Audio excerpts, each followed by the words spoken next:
Hello friends, आज हम लोग का लेक्चर 5 है इलेक्ट्रोस्टैटिक का। हम लोग इसके पहले लेक्चर 4 में electric force of line and electric flux पढ़े थे और हम लोग इसमें अपना गॉस थ्योरम पढ़ेंगे और इसकी एप्लीकेशन देखेंगे। तो आइए हम लोग अपना आगे स्टार्ट करते हैं। तो हम लोग इलेक्ट्रिक फ्लक्स में कुछ फार्मूला देखे थे, जो कि इलेक्ट्रिक फ्लक्स का फार्मूला है vector E dot D A vector. और ये जो डी ए वेक्टर क्या डिनोट करता है, जैसे अगर कोई हमारे पास ऑब्जेक्ट है या मान लीजिए एक स्क्वायर है, तो एक रेक्टेंगल है, इस रेक्टेंगल के परपेंडिकुलर जो एक वेक्टर होगा इस प्लेन के, उसको इस प्रकार डिनोट करते हैं। तो यही जो होता है इसको हुई एरिया वेक्टर कहते हैं। यानी कि एरिया वेक्टर हमेशा किसी भी जो ऑब्जेक्ट या बॉडी हम लोग को दिया रहता है हमेशा उसके परपेंडिकुलर होता है। ठीक है, तो आइए हम लोग अपने गॉस थ्योरम पे चलते हैं।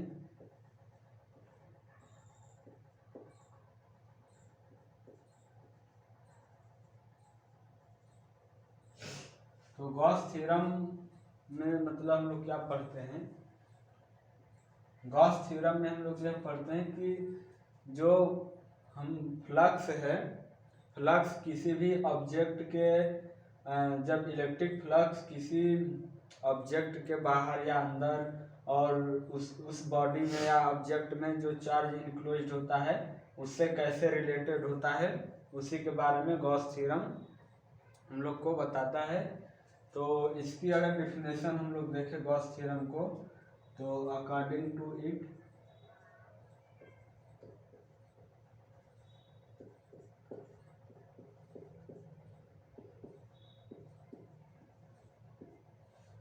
इस नियम के अनुसार charge enclosed by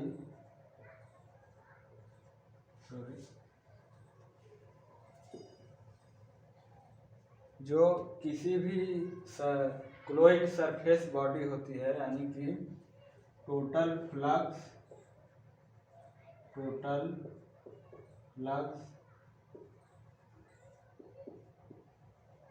emerging out of any closed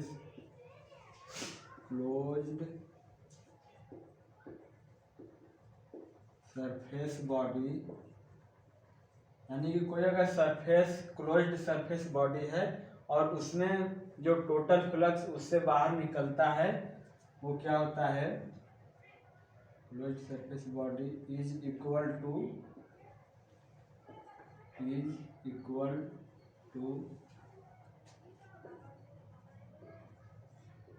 charged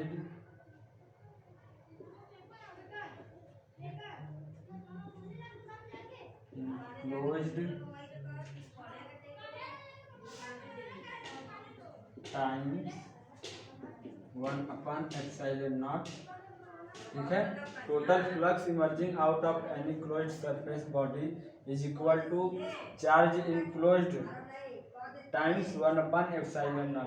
इसका मतलब क्या है कि जैसे ये जो हम लोग के पास मान लीजिए फॉर एग्जांपल ये हमारे पास एक क्या है, क्लोज्ड सरफेस स्फेरिकल बॉडी है, एक स्फीयर है। ठीक है, ये हम लोग के पास एक स्फीयर है और इसमें क्या है, एक चार्ज है Q। यानी कि ये चार्ज जो है इस स्फेरिकल बॉडी या इसे स्फीयर कहते हैं, स्फीयर में हम लोग के चार्ज Q इनक्लोज्ड है या इसमें घिरा हुआ है। तो टोटल फ्लक्स जो आउट हो इस सरफेस से या इस बॉडी से जो टोटल फ्लक्स निकलेगा, टोटल फ्लक्स इमर्जिंग क्या हो जाएगा, Q/K/0, या इसको लिख सकते हैं Q टाइम्स 1/ε0। यह इस स्टेटमेंट में कहा गया है कि किसी भी स्फेरिकल क्लोज्ड सरफेस से या कोई क्लोज्ड सरफेस बॉडी हो, जरूरी नहीं हो कि स्फेरिकल ही हो, तो क्लोज्ड सरफेस में जितना चार्ज इनक्लोज्ड रहता है उसका गुना 1/ε0 इमर्जिंग फ्लक्स होता है, यानी टोटल फ्लक्स इस केस में Q/ε0 होगा। यह हम लोग का गॉस थ्योरम है और इसकी कुछ प्रॉपर्टीज है।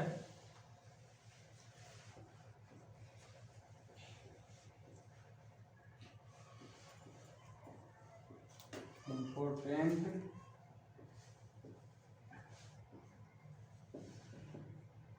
Properties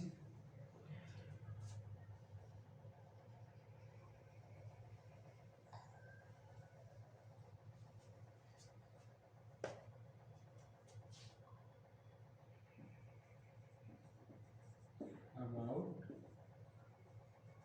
Gauss theorem.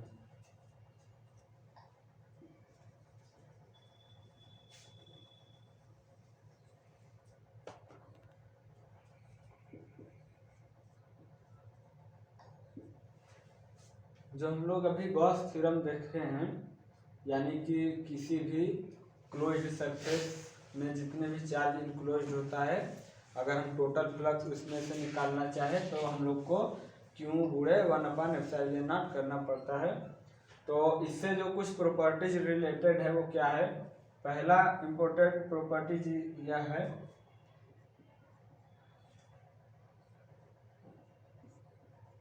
The Gauss theorem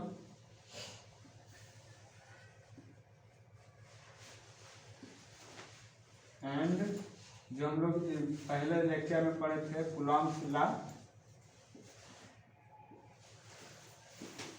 ठीक है। Gauss theorem and Coulomb's law are equivalent, law are equivalent, ठीक है। क्या होता है कि the Gauss theorem and Coulomb's law are equivalent. इसका मतलब यह होता है if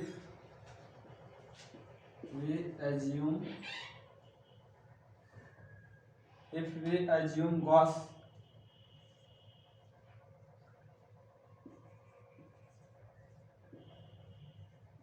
Coulomb's law, then we prove Gauss theorem, ठीक है। अगर हम लोग देखिए यहाँ पे है Gauss theorem and Coulomb's law are क्या होता है, इक्विवेलेंट, यानी एक समान होते हैं। अगर हम किसी केस में अगर हम लोग कूलॉम्स लॉ को लेकर चलते हैं तो उसके सहायता से हम लोग गॉस थ्योरम को भी प्रूव कर सकते हैं, या हम लोग अगर गॉस थ्योरम को लेकर चलेंगे तो कूलॉम्स लॉ को भी प्रूव कर सकते हैं। इसका भी हम लोग एग्जाम्पल देखते हैं। पहले हम जो यहाँ पे बात किए थे कि ये जो स्फीयर है, स्फीयर और यहाँ पे जो चार्ज क्यू इनक्लोज था, तो टोटल जो यहाँ से निकलेगा क्यू अपान के एप्सिलॉन नॉट होता है। और इसको अभी हम लोग क्या पढ़े थे कि जो फाई होता है वो vector E dot D A vector होता है, या इसको लिख सकते हैं vector E dot d s vector, ठीक है। ए को बस इसको इसमें डिनोट कर दिए हैं, तो इसको इस प्रकार और लिख सकते हैं vector E dot d s vector is equal to Q upon के एप्सिलॉन नॉट। और ये जो हम लोग इंटीग्रेशन करते हैं वो यहाँ से लेके पूरे सरफेस एरिया के लिए करते हैं, ठीक है। यही होता है मेन स्टेटमेंट। अगर ये जो हम लोग स्टेटमेंट देखे हैं गॉस थ्योरम का स्टेटमेंट को अगर हम लोग अल्जेब्रिकली अगर डिनोट करें तो हम लोग ऐसे डिनोट कर सकते हैं, ठीक है। यानी कि algebraically integration of vector E dot d S over surface, यानी पूरे सरफेस पे इज इक्वल टू क्या होता है क्यू अपान एप्सिलॉन नॉट। पहले ये डी एस क्या है, जैसे कि अगर ये है इसमें हम लोग क्या कर लिए, पहले एक छोटा से एलिमेंटल एरिया ले लिए डी एस, फिर इसको पूरे सरफेस के लिए जब हम लोग इंटीग्रेशन करते हैं तो ये पूरा एरिया आ जाता है और vector A is equal to आ जाता है क्यू अपान एप्सिलॉन नॉट, ठीक है। तो हम इस स्टेटमेंट को प्रूफ करने के लिए हम लोग क्या करेंगे, देखिए हम लोग आइए ऊपर करते हैं। ये जो है मेन स्टेटमेंट, यानी कि स्टेटमेंट तो ये था, लेकिन अलजेब्रिकली गॉस थ्योरम को इस प्रकार डिनोट किया जाता है।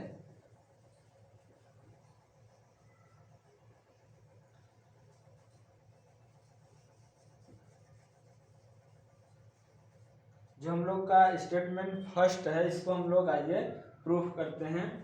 तो प्रूफ के लिए हम क्या करेंगे, एक स्फीयर लेंगे, ठीक है, इसके अंदर एक चार्ज क्यू रख देंगे और इसके सेंटर पे है, और ये जो रेडियस हम लोग को दिया है वो आर है, आर वेक्टर, और हम लोग यहाँ एक डीएस एरिया लेते हैं और इसकी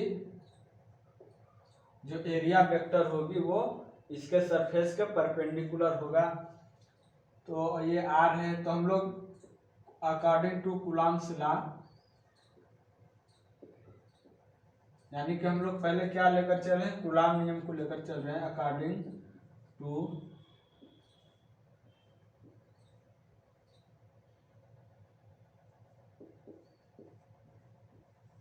ठीक है, according to Coulomb's law electric field at P, मान लीजिए एट पी क्या लिखेंगे हम लोग, के क्यू बटे आर क्यूब इंटू के आर वेक्टर। हम लोग जब इलेक्ट्रिक फील्ड पढ़े थे तो उसमें हम लोग इलेक्ट्रिक फील्ड को वेक्टर रूप में किस प्रकार लिखते हैं उसमें हम लोग अपना पढ़े थे। तो अगर आप लोग को इसको समझना है तो आप लोग सेकेंड लेक्चर देख सकते हैं, सेकेंड या थर्ड लेक्चर में इसकी बात की गई है। तो इलेक्ट्रिक फील्ड एट पी हम लोग लिख सकते हैं इस प्रकार, ठीक है। तो यहाँ पर क्या होगा, यहाँ पे flux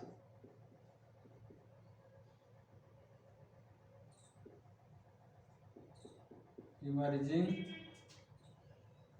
due to ds vector क्या हो जाएगा, फ्लक्स हो जाएगा vector E at P dot ds vector, इसको हम लोग क्या लिखेंगे, के क्यू बटे आर क्यूब इंटू के r vector dot ds vector, ठीक है।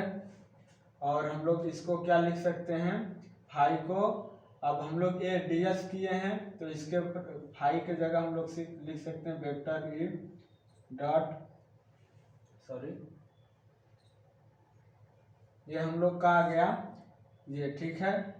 तो हम लोग अब क्या करेंगे, यहाँ पे देखिए फाई इज इक्वल टू हम लोग के पास आया।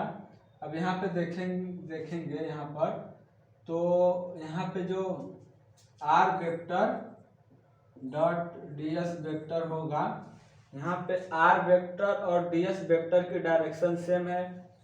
सो थीटा जो है हम लोग के पास जीरो है, कहाँ का, डीएस वेक्टर और आर वेक्टर के बीच का जो एंगल है वो जीरो अंश है, यानी सेम डायरेक्शन के हैं। तो इसको हम लिख सकते हैं simply R dot DS cos zero अंश या आर डीएस लिख सकते हैं। तो फाई इज इक्वल टू हो जाएगा के क्यू आर क्यूब इंटू के आर डीएस हो जाएगा, यहाँ से लिख सकते हैं आर से आर कैंसिल हो जाएगा एक, तो के क्यू आर स्क्वायर बटे डीएस हो गया, ठीक है। तो हम लोग क्या करेंगे, या फाई आ गया, और फाई के लिए यहाँ पे तो ये हो गया हम लोग के पास फ्लक्स के Q R square into D x.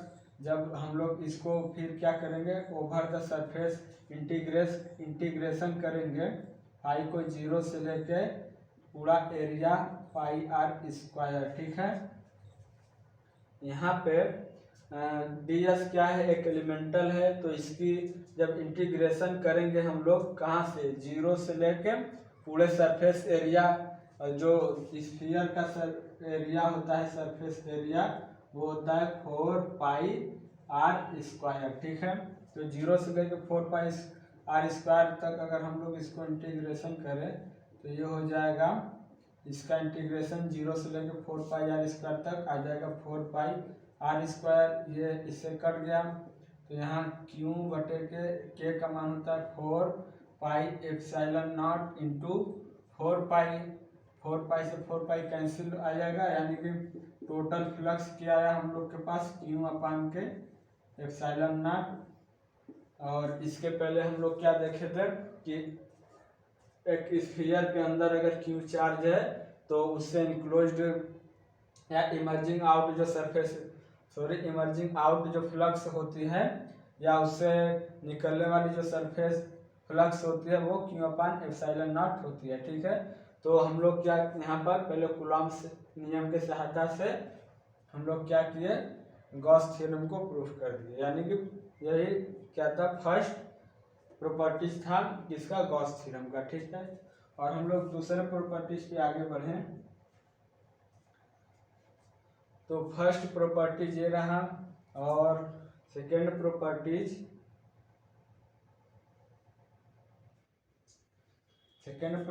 क्या है, इफ अ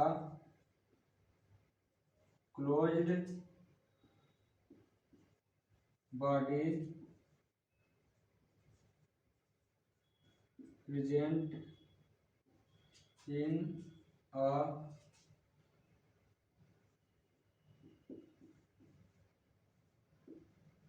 यूनिफॉर्म या नॉन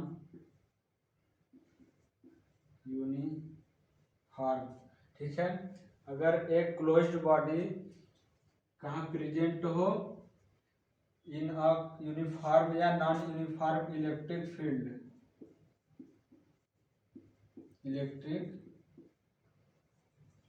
ठीक है, एक यूनिफॉर्म या नॉन यूनिफॉर्म इलेक्ट्रिक फील्ड में प्रेजेंट हो, देन टोटल फ्लक्स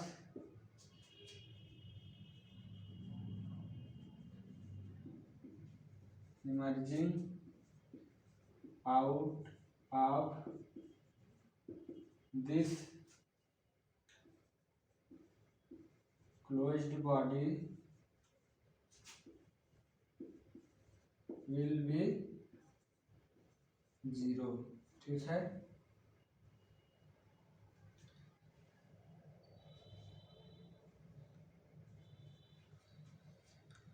इस पॉइंट का मतलब यह है कि ये पहला पॉइंट प्रूफ है, अगर कोई क्लोज्ड बॉडी क्या है, एक यूनिफॉर्म या नॉन यूनिफॉर्म इलेक्ट्रिक फील्ड में प्रेजेंट हो। हम लोग पहले इसके पहले लेक्चर में इलेक्ट्रिक फोर्स ऑफ लाइन के बारे में पढ़े थे। तो इलेक्ट्रिक फील्ड जो है वो चाहे यूनिफॉर्म हो चाहे नॉन यूनिफॉर्म हो, यूनिफॉर्म का मतलब समय के साथ या डिस्टेंस के साथ कांस्टेंट हो, यानी घटता या बढ़ता ना हो, और नॉन यूनिफॉर्म का मतलब या तो वो समय के साथ बढ़ेगा या तो डिस्टेंस, या जैसे जैसे एक फिक्स पॉइंट से आपकी दूरी घटेगी या दूरी बढ़ेगी तो उस दूरी के हिसाब से भी इलेक्ट्रिक फील्ड घटेगा या बढ़ेगा, तो उसे बोलते हैं नॉन यूनिफॉर्म। ठीक है, अगर यूनिफॉर्म हो या नॉन यूनिफॉर्म इलेक्ट्रिक फील्ड हो और उसके अंदर एक क्लोज्ड बॉडी प्रेजेंट हो, ठीक है, यानी कि उसका जो सभी फेस हो और मतलब सभी बंद हो, जैसे कि स्फेरिकल बॉडी होता है, जैसे कि एक गेंद नहीं होता है बिक्की का, जो बिक्की बॉल होता है वो एक क्लोज्ड सरफेस है, यानी क्लोज्ड बॉडी है। अगर उसको हम लोग एक इलेक्ट्रिक फील्ड में रख देंगे तो उससे जो टोटल फ्लक्स निकलेगा वो क्या होगा, 0 होगा। कैसे 0 होगा, देखिए, मान लीजिए कि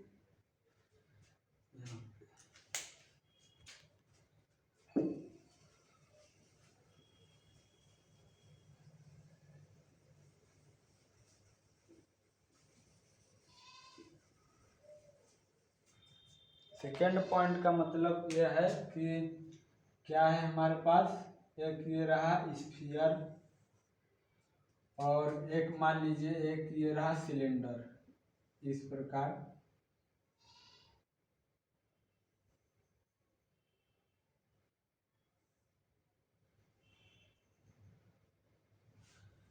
ये हम लोग का है स्फीयर और ये है हम लोग का सिलेंडर। तो क्या है कि यहाँ से इलेक्ट्रिक फील्ड पास हो रही है,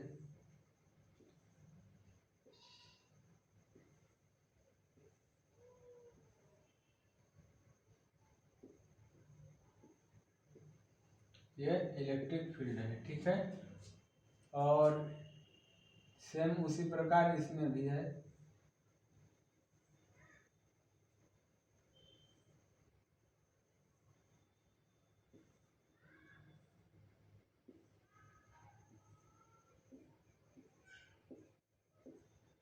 यहाँ से भी इलेक्ट्रिक फील्ड E है, यहाँ पर भी इलेक्ट्रिक फील्ड E है। तो इन दोनों ऑब्जेक्ट से जो टोटल फ्लक्स होगा, total flux zero, total flux zero. क्यों जीरो होगा?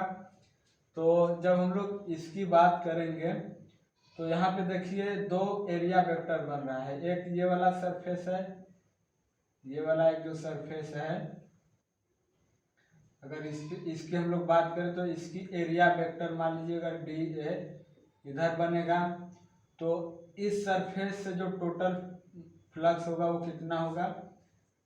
टोटल फ्लक्स मान लीजिए सरफेस 1 है और ये वाला जो सरफेस है वो 2 है, तो टोटल फ्लक्स सरफेस 1 से क्या हो जाएगा?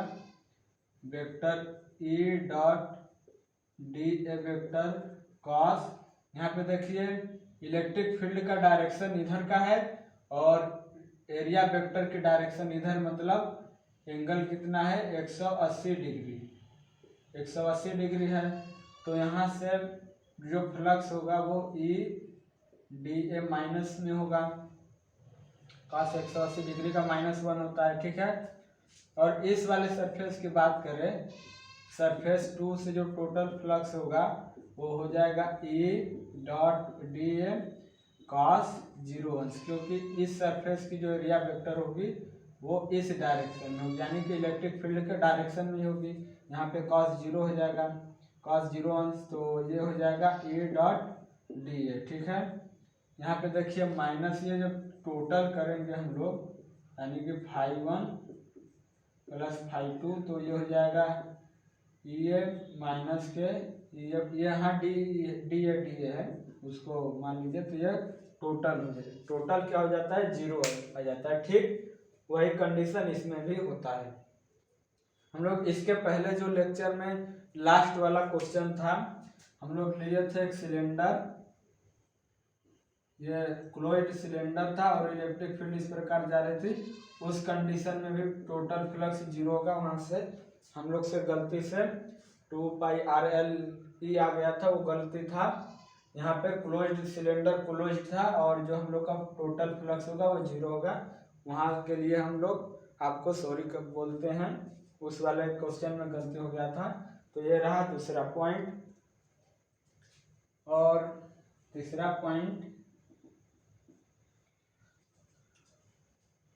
पॉइंट ये है कि तीसरा पॉइंट, अब तो गॉस का नियम है कि अगर किसी क्लोज्ड सरफेस में, तीसरा पॉइंट को अगर फिगर के अनुसार देखें हम लोग, आइए ऊपर देखते हैं, तो ये सब जो गॉस नियम है ना, गॉस थ्योरम, उसकी सब प्रॉपर्टीज है, यानी कि कैसे वेरिएशन आता है गॉस थ्योरम में। जब हम लोग प्रैक्टिस करेंगे तो यही सब चीज़ें काम आती है।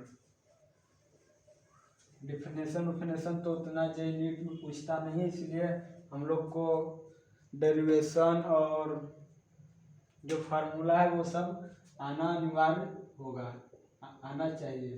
तो तीसरा क्या है, मान लीजिए अगर कोई इस प्रकार की बॉडी है, इसमें चार्ज क्यू है और एक ये बॉडी है,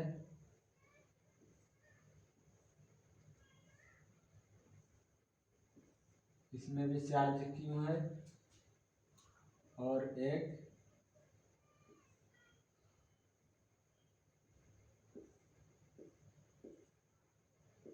ये क्यूब है और इसके सेंटर में भी एक चार्ज क्यू है, ठीक है।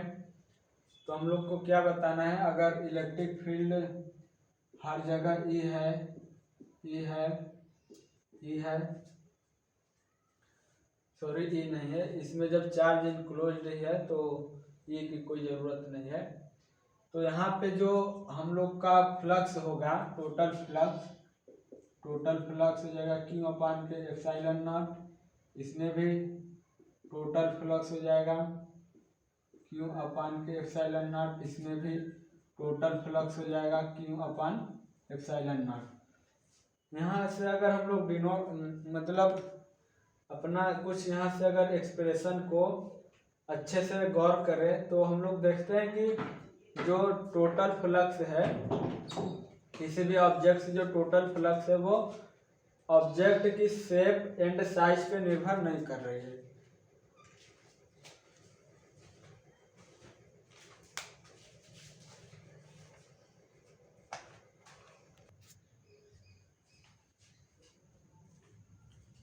तो चलिए फ्रेंड्स हम लोग अपना कंटिन्यू करते हैं, बीच में एक लोग आ गए थे, ठीक है, तो उसके लिए सॉरी, कंटिन्यू अब हम लोग करते हैं। तो यहाँ पे जो टोटल फ्लक्स है यहाँ पे भी सेम है, यहाँ पे भी सेम है, यहाँ पे भी सेम है। तो यहाँ से अगर हम लोग ऑब्जर्व करें या इसको गौर से देखें तो यहाँ पे हम लोग क्या पाते हैं कि जो टोटल फ्लक्स है वो ऑब्जेक्ट के साइज कैसा है, शेप कैसा है, उसकी आकृति कैसा है उस पर, और वह जो चार्ज है वो कहाँ पे रखा है, सेंटर पे है कि सेंटर से दूरी पे है, कहाँ पर है, इस सब पे कोई निर्भर नहीं करता है, ठीक है। यहाँ पे देखिए अगर इसको यहाँ पे भी अगर रख देंगे तो भी वही होगा, इसको अगर यहाँ पे रख देंगे तो भी टोटल फ्लक्स यही होगा, इसको अगर यहाँ पे रख देंगे तो भी टोटल फ्लक्स वही होगा, ठीक है। यानी कि जो टोटल फ्लक्स है वो ऑब्जेक्ट के साइज कैसा है, शेप क्या है उसकी, और कहाँ पे रखा है, सब पे मैटर नहीं करता है, बस उसमें इनक्लोज्ड होना चाहिए, उसमें प्रेजेंट होना चाहिए, ठीक है। तो फ्रॉम द एक्सप्रेशन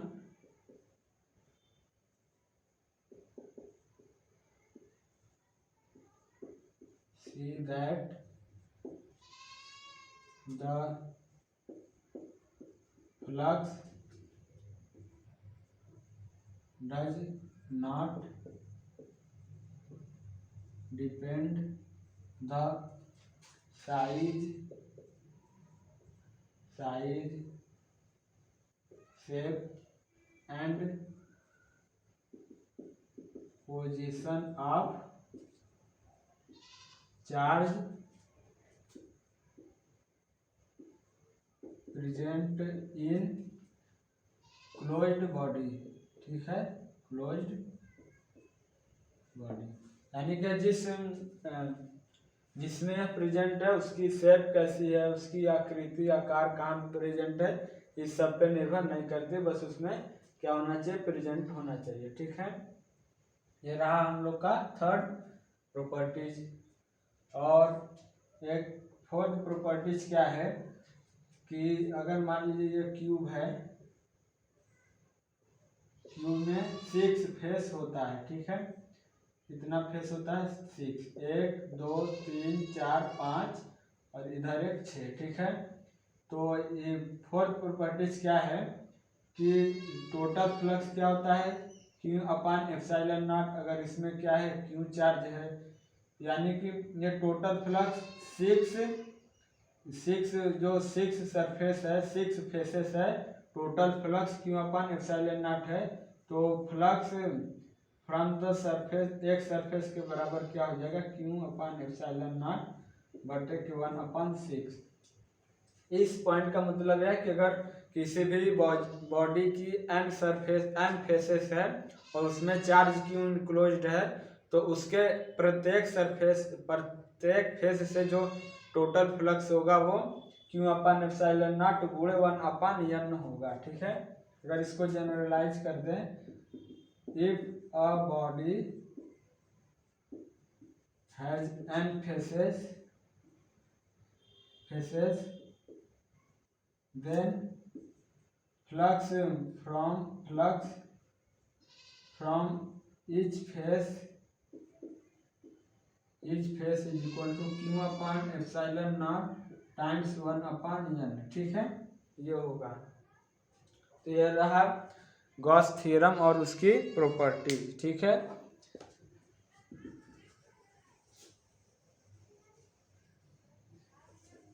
और फ्रेंड्स जो सब मतलब थोड़ा बहुत बाहर की आवाज़ें आ रही हैं उसके लिए सॉरी। अभी मतलब चैनल का बिगनिंग है, इसलिए अभी थोड़ा फैसिलिटी कम है, और आगे चल के हम लोग और इम्प्रूव करते चलेंगे। ठीक है, तो अब हम लोग क्या पढ़ेंगे, application of Gauss law, Gauss theorem का एप्लीकेशन। तो अब रहा गॉस थ्योरम का एप्लीकेशन, यानी कि हम लोग इसको कहाँ कहाँ लगाएंगे, कहाँ कहाँ यूज करेंगे। ठीक है, तो इसके पहले हम लोग क्या करेंगे, जब भी हम एप्लीकेशन ऑफ गॉस थ्योरम पढ़ते हैं तो हम लोग इसके पहले जान लेते हैं कि जो एक पहले क्या करते हैं, किसी भी इलेक्ट्रिक फील्ड निकालने के लिए गॉस थ्योरम की सहायता से जब हम लोग किसी भी ऑब्जेक्ट के अराउंड या उसके चारों तरफ या आर डिस्टेंस पे हम लोग इलेक्ट्रिक फील्ड फाइंड करते हैं, तो उसके पहले हम लोग गॉसियन सरफेस लेते हैं, गॉसियन सरफेस लेते हैं। तो जो गॉसियन सरफेस है वो किस प्रकार का होना चाहिए, और ऑब्जेक्ट जो हम लोग को दिया रहेगा,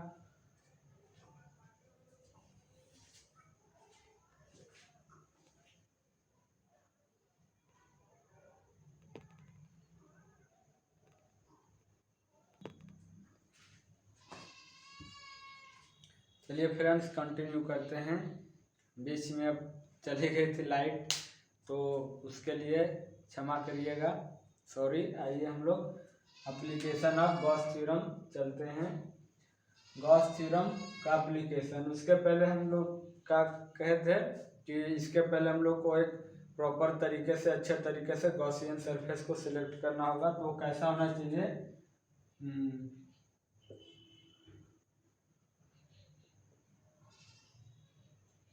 तो फॉर गॉसियन सरफेस पहला तो क्या होना चाहिए, each and every point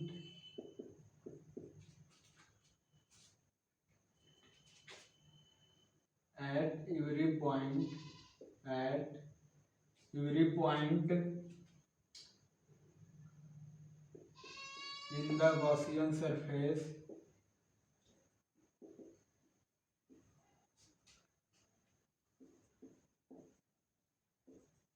electric field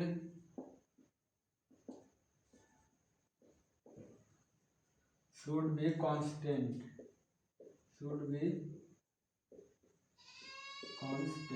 ठीक है। इसका मतलब अगर मान लीजिए हम लोग एक गॉसियन सरफेस ले लिए, तो इसके हर एक पॉइंट पे इलेक्ट्रिक फील्ड का मान क्या होना चाहिए, वो E ही होना चाहिए। ठीक है, हर जगह, यानी कि क्या होना चाहिए, कांस्टेंट होना चाहिए। ये नहीं कि यहाँ पर E है, यहाँ पे 2E हो जाए, यहाँ पे 3 हो जाए, तो ऐसा नहीं होना चाहिए, यानी कि कांस्टेंट हर जगह होना चाहिए। और दूसरा पॉइंट क्या है, the electric field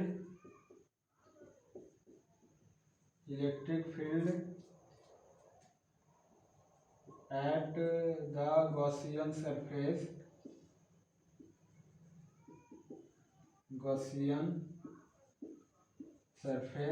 the electric field at the Gaussian surface is perpendicular। ठीक है,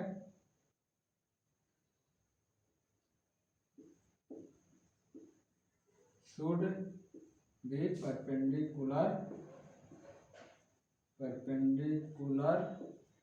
या और पैरेलल।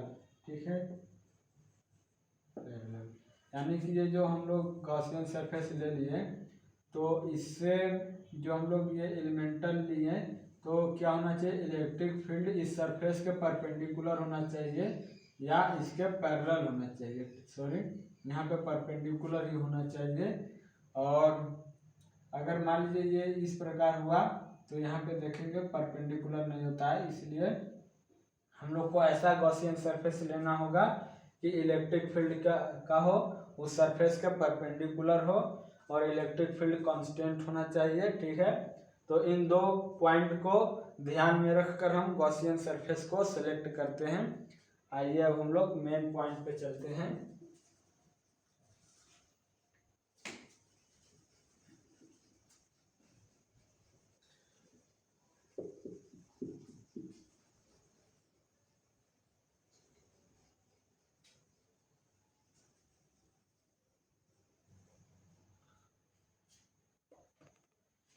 तो पहला क्या करेंगे, electric field due to infinite rod, ठीक है। यहाँ पे हम लोग जो इसके पहले इसका डेरिवेशन किए थे वो क्या था, इंटीग्रेशन मेथड से किए थे, कूलॉम नियम का सहायता से। हम इस बार गॉस थ्योरम को अप्लाई करके निकालेंगे। ठीक है, ये रहा हम लोग का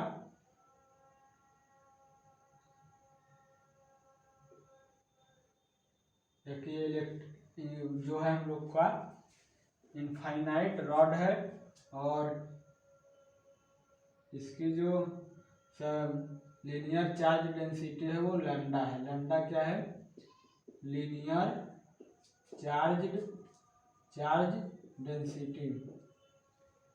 इसका मतलब होता है कि एक यूनिट लेंथ में कितना चार्ज प्रेजेंट है, लैम्डा का मतलब। तो इसका हम लोग यहाँ पे गॉसियन सरफेस लेंगे।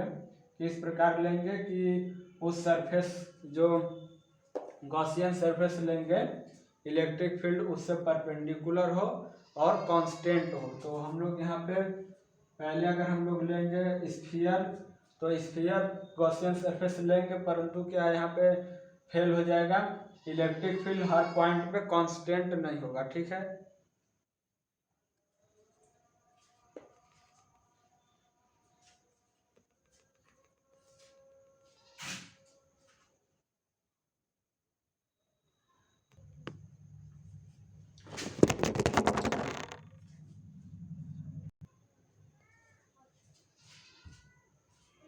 फिर से सॉरी फ्रेंड्स, लाइट चली गई थी। अब यहाँ पे वही कंडीशन है, बार बार लाइट चली जा रही है, तो उसके लिए सॉरी। चलिए हम लोग अपना कंटिन्यू करते हैं। तो लैम्डा लीनियर चार्ज डेंसिटी दिया रहता है और हम लोग गॉसियन सरफेस इस प्रकार लेंगे कि उस गॉसियन सरफेस से इससे जो इलेक्ट्रिक फील्ड निकलेगा गॉसियन सरफेस के परपेंडिकुलर हो और कांस्टेंट हो। तो हम लोग क्या करेंगे, यहाँ पे एक सिलेंड्रिकल लेते हैं। ठीक है, यहाँ पे एक सिलेंड्रिकल गॉसियन सरफेस लेते हैं। ये रहा हम लोग का सिलेंड्रिकल गॉसियन सरफेस। इसकी जो रेडियस है वो r है और ये पॉइंट P है, इसकी जो लेंथ है वो l है। तो ये भी डिस्टेंस r होगा, ये पॉइंट P है। तो इससे जो इलेक्ट्रिक फील्ड इस डायरेक्शन में होगी वो क्या होगी, मान लीजिए इलेक्ट्रिक फील्ड E है और इसकी जो एरिया एक यहाँ से ds वेक्टर लेंगे, ये ds है, इसकी भी जो डायरेक्शन होगी इसके परपेंडिकुलर ही होगी। ये भी ds वेक्टर की डायरेक्शन भी इधर की ही ओर है। तो हम लोग क्या लिखेंगे, vector E dot ds vector over the surface is equal to Q enclosed upon के एप्सिलॉन नॉट। ठीक है, यहाँ पे हम लोग Q इनक्लोज्ड निकालेंगे। तो Q इनक्लोज्ड क्या होगा, लैम्डा टाइम्स, देखिए यूनिट लेंथ पे जो चार्ज है वो लैम्डा है, तो L लेंथ में चार्ज कितना होगा, लैम्डा टाइम्स L। तो Q इनक्लोज्ड ये हो गया हम लोग का। और तो यहाँ पे हो जाएगा vector E dot ds vector is equal to lambda L upon के एप्सिलॉन नॉट। अब यहाँ से वेक्टर E तो कांस्टेंट है, तो इसका अगर हम लोग क्या करें, इंटीग्रेशन करें, तो ये पूरा हम लोग एरिया लेते हैं। ठीक है, कहाँ से कहाँ तक, 2 पाई r इंटू एल तक। ठीक है, इस वाले बेलन की जो इस सरफेस एरिया होगा 2 पाई r होगा और इंटू जो लेंथ है वो पूरी इसकी एरिया देगा 2πrl। तो यहाँ से हम लोग को मिलेगा वेक्टर ई गुणे के 2πrl is equal to lambda L upon के एप्सिलॉन नॉट। ठीक है, तो एल से एल कट जाता है और वेक्टर ई का मान आता है लैम्डा अपान के एप्सिलॉन नॉट 2πr। ठीक है, तो अगर हम लोग ऊपर नीचे 2 से अगर गुणा कर दें तो ये हो जाएगा 2 लैम्डा अपान के 4 एप्सिलॉन नॉट आर या 2 लैम्डा के अपान आर। ठीक है, एक इनफाइनाइट रॉड के आर डिस्टेंस पे electric field 2 lambda k upon r होता है। ये रहा electric field due to infinite rod. और इसके बाद हम लोग देखेंगे एक शीट के कारण, अगर इनफाइनाइट चार्ज्ड शीट है तो उसके कारण इलेक्ट्रिक फील्ड कैसे निकालते हैं।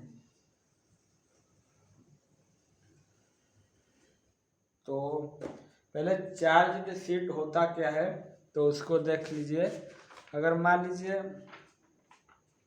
ये क्या है, एक मान लीजिए पेपर है, तो चार्ज्ड शीट मतलब क्या होगा, मान लीजिए एक पेपर है और इस पे पूरी हर जगह इस पे चार्ज वितरित है। क्या है, चार्ज डिस्ट्रीब्यूटेड है, तो ये क्या हो जाएगा, पूरा एक चार्ज्ड शीट हो जाएगा।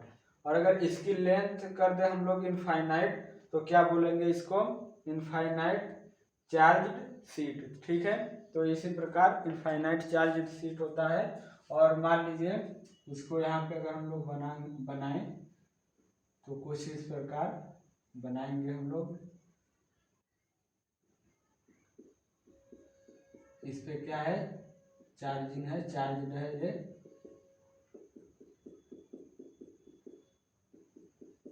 इस प्रकार ये चार्ज है।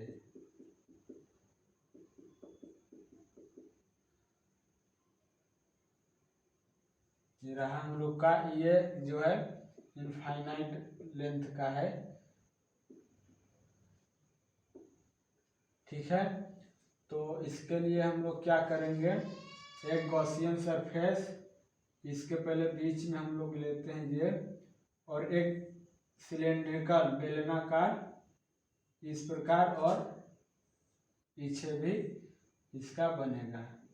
इस प्रकार हम लोग क्यों लेंगे, ऐसा ही एक केस है जिसमें हम लोग को इलेक्ट्रिक फील्ड, ये जो हम लोग ये वाला लिए हैं, इसके कारण इलेक्ट्रिक फील्ड यहाँ भी परपेंडिकुलर एंड कांस्टेंट होगा, यहाँ पर भी परपेंडिकुलर एंड कांस्टेंट होगा। ठीक है, तो ये देखिए इसकी मान लीजिए जो एरिया है ये इस सरफेस की या इस सरफेस की या इस सरफेस की, वो सब एरिया जो होगी बराबर होगी, वह ए के बराबर है। और इसके कारण यहाँ पे मान लीजिए इलेक्ट्रिक फील्ड जो होगा इस डायरेक्शन में वो तो कांस्टेंट होने वाला है। ठीक है, अगर एक एरिया वेक्टर हम लोग इधर ले, मान लीजिए अगर इसके कारण एक एरिया वेक्टर इस डायरेक्शन में भी है, तो यहाँ का जो एक ds वेक्टर होगा इसी अब यहाँ पे एरिया वेक्टर देखिए इसी डायरेक्शन में है। ठीक है, एरिया वेक्टर भी इस डायरेक्शन में है और ए भी इसी डायरेक्शन में है। अगर इस वाले ई की बात करें और इसकी एरिया वेक्टर की बात करें तो दोनों क्या है, यहाँ से अगर देखेंगे तो आपको परपेंडिकुलर मिलेंगे, इसलिए इस वाले जो इलेक्ट्रिक फील्ड है इसके कारण फ्लक्स 0 हो जाता है, इसलिए इसको हम लोग नहीं लेते, इस वाले को लेंगे। तो ठीक इसी प्रकार इस प्रकार भी इधर इलेक्ट्रिक फील्ड होगा और इसकी एरिया वेक्टर ए हो जाएगा। तो हम लोग को टोटल फ्लक्स जो मिलेगा वो क्या हो जाएगा, total flux E A plus E A is equal to 2EA हो जाएगा। ठीक है, और इसकी हम लोग को एक दिया रहता है सिग्मा, जो है वो क्या है, surface charge density, surface charge density, ये क्वेश्चन में गिवन रहता है। सरफेस चार्ज डेंसिटी का मतलब क्या होता है, एक यूनिट सरफेस में कितना चार्ज है। तो टोटल फ्लक्स हो गया 2EA इज इक्वल टू क्या होता है, total flux Q enclosed upon के epsilon naught according to Gauss law. ये हो जाएगा 2EA क्यू इनक्लोज हम लोग क्या लिखेंगे, सिग्मा इंटू के। सिग्मा क्या है कि यूनिट एरिया में चार्ज सिग्मा है, तो इस ए एरिया में कितना होगा, ठीक है। ए एरिया में हो जाएगा सिग्मा ए बटा के एप्सिलॉन नॉट, और ए से ए कट जाएगा, इलेक्ट्रिक फील्ड क्या आ जाएगा, सिग्मा अपन के 2 एप्सिलॉन नॉट। अगर यहाँ से हम लोग इसको देखेंगे तो जो ये चार्ज सरफेस ये जो चार्ज शीट है इनफाइनाइट, यहाँ पे सब कांस्टेंट है, ये भी कांस्टेंट है, ये भी कांस्टेंट है, ये भी कांस्टेंट है। तो यानी कि इस चार्ज शीट से आप कितनों दूर, चाहे यहाँ पे निकालिए, चाहे यहाँ पे, चाहे यहाँ पे, मतलब इस चार्ज सरफेस से आप कितना दूर निकालिए, आपको इलेक्ट्रिक फील्ड कांस्टेंट ही होने वाली है। यानी कि इलेक्ट्रिक फील्ड आर पे या डिस्टेंस पे निर्भर नहीं करती है। अगर हम लोग ग्राफ देखें तो कैसे होगा, मान लीजिए अगर ये इलेक्ट्रिक फील्ड है, ये आर है, तो इसका ग्राफ आर पे निर्भर नहीं करता है, तो इसका ग्राफ जो होगा कांस्टेंट होगा, ठीक है। इलेक्ट्रिक फील्ड कांस्टेंट इस प्रकार का ग्राफ आएगा। और प्रीवियस वाले जो हम लोग का रॉड वाला था, ये बराबर आया था 2k लैम्डा अपान के आर। इसका ग्राफ इलेक्ट्रिक फील्ड और आर के बीच इस प्रकार होगा, इन्वर्सली है, इन्वर्सली प्रोपोर्शनल है, इसलिए ग्राफ इस प्रकार का होगा। ग्राफ भी इम्पोर्टेंट है, पूछा जाता है, ठीक है। अब इसके बाद हम लोग और अब स्फेरिकल स्फीयर के कारण देखेंगे, एक हॉलो स्फीयर और एक सॉलिड स्फीयर। तो पहले हम लोग हॉलो के बारे में पढ़ेंगे, हॉलो स्फीयर, फिर उसके बाद सॉलिड स्फीयर पे आएंगे। तो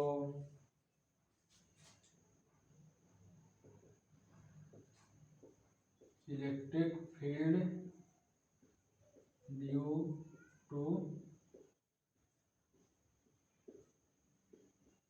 हॉलो स्फीयर, ठीक है। तो केस 1 होगा, ये रहा हम लोग का एक स्फीयर, इसकी रेडियस है आर और इस पे जो चार्ज है वो क्यू है, ठीक है। अब हम लोग को क्या निकालना है, आउटसाइड एट अ डिस्टेंस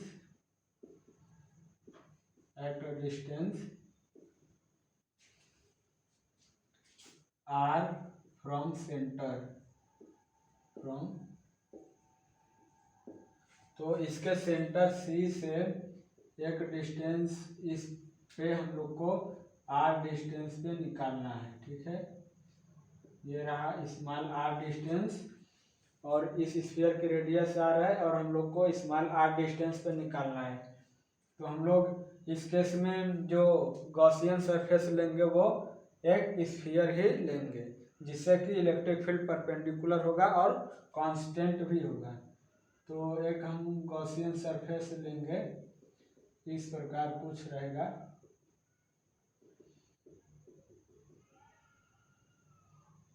ठीक है।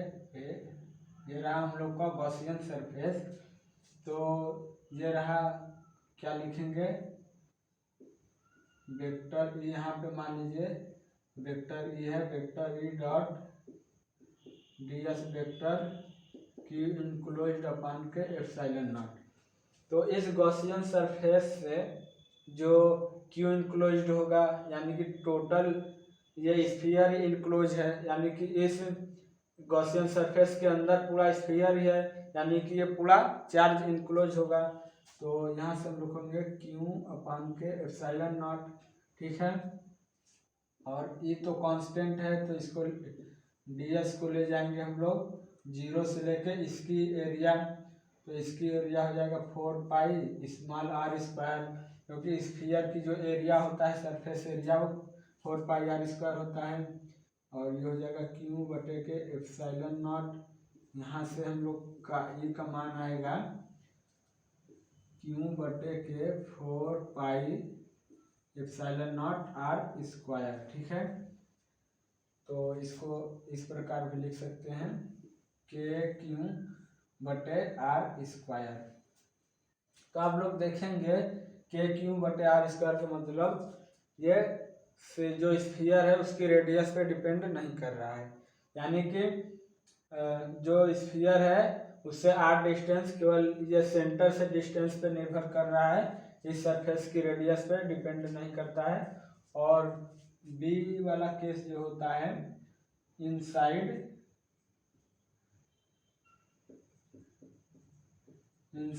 द स्फीयर, इसका मतलब जैसे कि अगर ये एक स्फीयर है, रेडियस आर और इस पे चार्ज क्यों है, तो हम लोग को इसके अंदर मान लीजिए एट अ डिस्टेंस आर हम लोग को लेना है, और ये मान लीजिए एक्स डिस्टेंस है, ये ले लिए हम लोग गॉसियन सरफेस। तो Gaussian surface vector E dot d S Q enclosed upon के एप्सिलॉन नॉट। यहाँ पे आप क्यू इनक्लोज्ड देखेंगे तो वो जीरो है, क्योंकि चार्ज तो इस वाले सरफेस पे डिस्ट्रीब्यूटेड है, इसके अंदर तो कोई चार्ज होगा नहीं इस गॉसियन सरफेस के अंदर, तो क्यू इनक्लोज्ड जीरो बटा के एप्सिलॉन नॉट, मतलब इलेक्ट्रिक फील्ड यहाँ से क्या आ जाएगा जीरो। ठीक है, मतलब कि स्फीयर हॉलो स्फीयर के अंदर इलेक्ट्रिक फील्ड जीरो होता है, और हॉलो स्फीयर के बाहर एट अ डिस्टेंस आर के क्यू बटे आर स्क्वायर होता है। तो इसका अगर हम लोग ग्राफ की बात करें, इसकी ग्राफ इस प्रकार की होगी कुछ,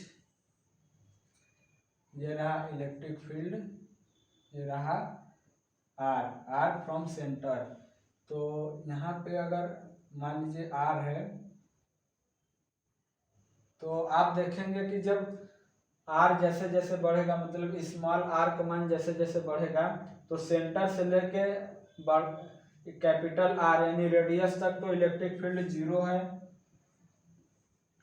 अंदर, यानी यहाँ से लेके यहाँ तक इलेक्ट्रिक फील्ड जीरो है। ठीक है, फिर इसके बाद हम लोग का क्या है के क्यू बटे आर स्क्वायर, यहाँ पे जीरो है, इसके बाद हम लोग का ये इन्वर्सली घट रहा है, यानी कि हम लोग का ग्राफ पहले जीरो होता है, फिर यहाँ से अपना घटना स्टार्ट कर देता है। तो इस प्रकार इलेक्ट्रिक फील्ड और आर के बीच का ग्राफ है, और outside electric field r distance पे ये होता है, और इनसाइड द स्फीयर ये होता है जीरो होता है।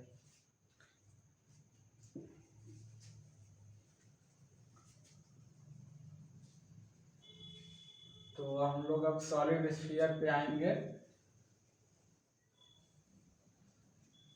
जैसे हम लोग हॉलो स्फीयर के केस में देखे थे, ठीक उसी प्रकार हॉलो सॉलिड स्फीयर का भी होता है।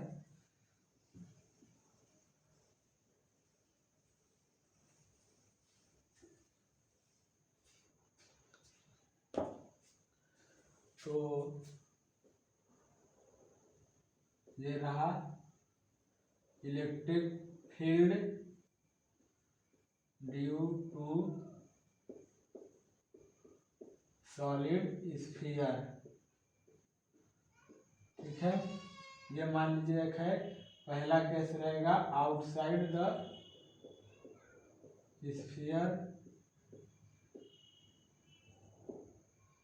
ये एक है सॉलिड स्फीयर। हम लोग के पास क्या है, एक सॉलिड स्फीयर ये रहा, और हम लोग को इसकी जो रेडियस है वो आर है, और हम लोग को सेंटर से स्मॉल आर डिस्टेंस पे हम लोग को निकालना है, इस पे जो चार्ज पूरे पे वितरित है वो क्यों है। ठीक है, तो हम लोग क्या करेंगे, एक गॉसियन सरफेस लेंगे जो हर केस में करते आ रहे हैं, बस इसमें ज़्यादा दिमाग लगाना होता है कि हम लोग को गॉसियन सरफेस कैसा लेना है ताकि इलेक्ट्रिक फील्ड जो है वो कांस्टेंट एंड परपेंडिकुलर हो। तो इलेक्ट्रिक फील्ड इस डायरेक्शन में परपेंडिकुलर होगा, तो electric field vector dot ds vector भी इसी डायरेक्शन में होता है। इनका इंटीग्रेशन 0 से लेके over the surface spherical surface में, तो क्यू इनक्लोज्ड अपान के एप्सिलॉन नॉट। क्यू इनक्लोज्ड क्या है, यहाँ पर भी पूरा स्फीयर ही इस गॉसियन सरफेस के अंदर है, यानी टोटल चार्ज इनक्लोज्ड होगा, तो क्यू हो जाएगा बटे के एप्सिलॉन नॉट, यहाँ से ई हो जाएगा गुणे के, जब इस ds का पूरा 0 से लेके आज तक इसका इंटीग्रेशन करेंगे तो हम लोग को 4 पाई स्मॉल r स्क्वायर ही मिलेगा, और ये हो जाएगा। इसके पहले हम लोग देखे तो ये क्या आता है, के क्यू बटे r स्क्वायर के बराबर ही आता है। अगर एक ये होता है, अगर हम लोग को रो दिया हो, क्यू के जगह रो दिया हो, तो इसका मतलब होता है वॉल्यूम चार्ज डेंसिटीज, ठीक है। वॉल्यूम एक होता है लीनियर चार्ज डेंसिटी, एक होता है सरफेस चार्ज डेंसिटी, एक volume charge density. Volume charge density, अब इसका मतलब यह होगा कि एक यूनिट वॉल्यूम में कितना चार्ज प्रेजेंट है। तो इसमें देखिए रो है, रो का मतलब क्या है कि ये अगर क्यू को हमको लिखना होगा तो लिखेंगे रो इंटू के 4/3 पाई आर क्यू, ठीक है। इसमें जो टोटल चार्ज होगा क्यू इज इक्वल टू, अब ये क्या है, एक यूनिट वॉल्यूम में चार्ज है, एक यूनिट वॉल्यूम में चार्ज गुणे इस स्फीयर की जो टोटल वॉल्यूम होगा वो अगर मल्टीप्लाई कर देंगे तो हमको टोटल चार्ज इसमें जितना डिस्ट्रीब्यूटेड होगा मिल जाएगा। तो हम क्यू के जगह क्या रख सकते हैं, ये हम लोग रख सकते हैं के रो 4/3 पाई आर क्यू बटे के आर स्क्वायर। तो इसको लिख सकते हैं रो गुणे के 4/3 पाई, यहाँ देखिए आर स्क्वायर से आर स्क्वायर कटेगा, केवल आर बचेगा, और के को हम लोग लिख सकते हैं 4 पाई एप्सिलॉन नॉट। तो ये पाई ये 4, ये पाई ये 4 कट जाएगा और बचेगा रो आर बटे के 3 एप्सिलॉन नॉट, ठीक है।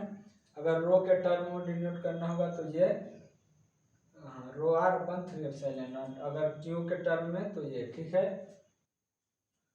और आइए हम लोग अब क्या देखेंगे, इनसाइड। तो इनसाइड के लिए स्पेस बना ले,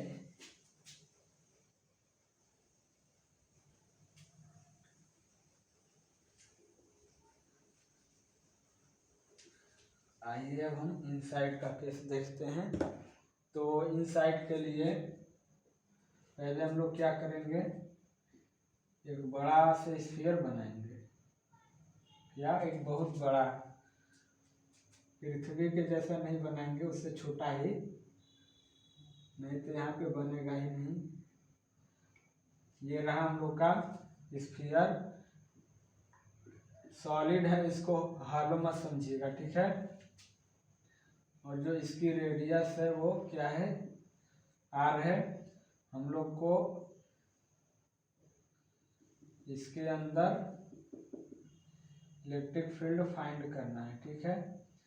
और ये जो डिस्टेंस स्मॉल आर है, यानी कि सेंटर से इसके अंदर इनसाइड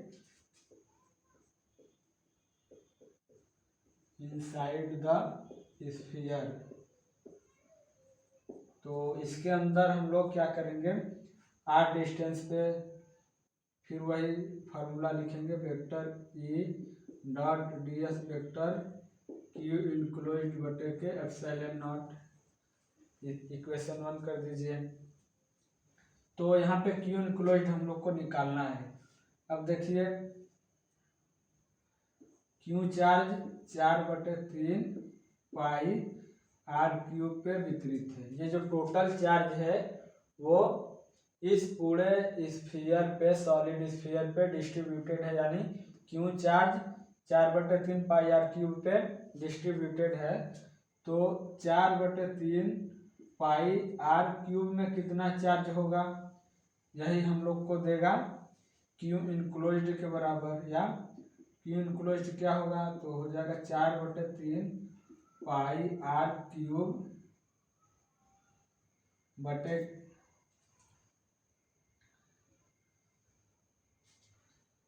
ये होगा, यानी कि एक यूनिट वॉल्यूम में क्यू बटे 4/3 पाई आर क्यूब होगा।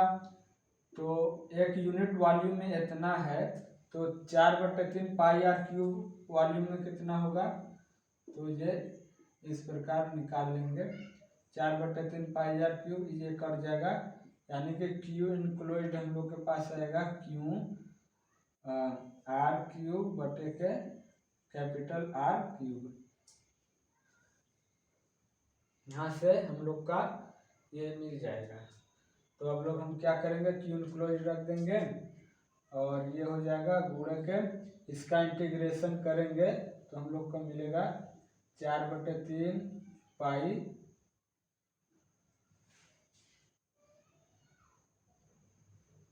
पूरे, अगर स्फीयर पे दौड़ेंगे और उसका इंटीग्रेशन करेंगे तो 4 पाई स्मॉल आर स्क्वायर। अब क्यू इनक्लोज्ड क्या है, क्यू बटे आर क्यूब बटे के आर क्यूब एप्सिलॉन नॉट, ठीक है। तो यहाँ से हम लोग को ए का मान मिलेगा, यहाँ पे देखिए आर स्क्वायर है, यहाँ पे आर क्यूब है, तो आर केवल बचेगा बटे के ये 4 pi epsilon not, 4 pi epsilon not और आर क्यूब हो जाएगा, ठीक है। और ये मिलके के बन जाएगा, तो के क्यू बटे के आर क्यूब इंटू के आर, ठीक है। ये हम लोग के पास आ जाएगा। तो हम लोग क्या देखें कि आउटसाइड जो आया था, आउटसाइड के क्यू स्मॉल आर स्क्वायर आया था, और इनसाइड के क्यू बटे के कैपिटल आर क्यूब इंटू के आर, ठीक है। तो इसका हम लोग ग्राफ देखेंगे तो कैसा हम लोग को प्राप्त होगा, तो इसका ग्राफ कुछ इस प्रकार होगा। ये रहा इलेक्ट्रिक फील्ड ई, ये रहा स्मॉल आर। तो पहले आर तक यानी इसके रेडियस तक क्या है, यहाँ पे देखिए इन साइड मतलब रेडियस तक आर के डायरेक्टली प्रोपोर्शनल है, ठीक है। ये जो है आर के डायरेक्टली प्रोपोर्शनल है, मतलब आर तक तो इस प्रकार होने वाला है ग्राफ। फिर उसके बाद आप लोग देखेंगे आउटसाइड, तो ये जो स्मॉल आर के वर्ग के इनवर्सली प्रोपोर्शनल है, मतलब कुछ इस प्रकार ग्राफ आएगा। ये इस बार नीट 2021 में भी आया था, यह सीधे ग्राफ ही पूछा था। तो सॉलिड स्फीयर के केस में ग्राफ इस प्रकार आएगा, और outside the sphere electric field का मान ये होगा, inside the sphere electric field का मान ये होगा, ठीक है। अब हम इसके नेक्स्ट लेक्चर में जो गॉस थ्योरम है उस पर प्रैक्टिस करेंगे, अच्छे अच्छे एग्जाम्पल करेंगे। फिर उसके बाद हम लोग नेक्स्ट मतलब प्रैक्टिस करेंगे, और फिर उसके बाद डाइपोल मोमेंट पढ़ेंगे, यानी कि एक पॉजिटिव चार्ज एक नेगेटिव चार्ज से जो डाइपोल बनता है उसके कारण सब वेरिएशन और इससे इलेक्ट्रिक फील्ड क्या होता है वो सब पढ़ेंगे।